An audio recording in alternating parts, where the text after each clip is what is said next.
কি নাম আপোনাৰ? মোৰ নাম মৃণাল বৰুৱা, ডিব্ৰুগড়ৰ পৰা আহিছোঁ। মোৰ অসুবিধাটো আছিলে ছাৰ, মোৰ প্ৰথমতে হ'লে এই ডিঙিৰ এইখিনি মই হিলাব নোৱাৰোঁ।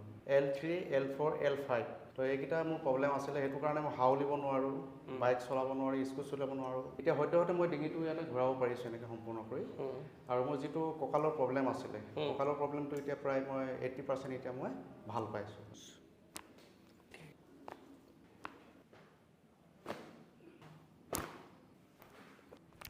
এতিয়া মোৰ যিটো প্ৰব্লেম আছিলে সেইটোতো মই ঘূৰাব পাৰিছোঁ আৰু হাত দাঙিব নোৱাৰিছিলোঁ, এইটো উঠাব পাৰিছোঁ সম্পূৰ্ণ এতিয়া। অ'কে।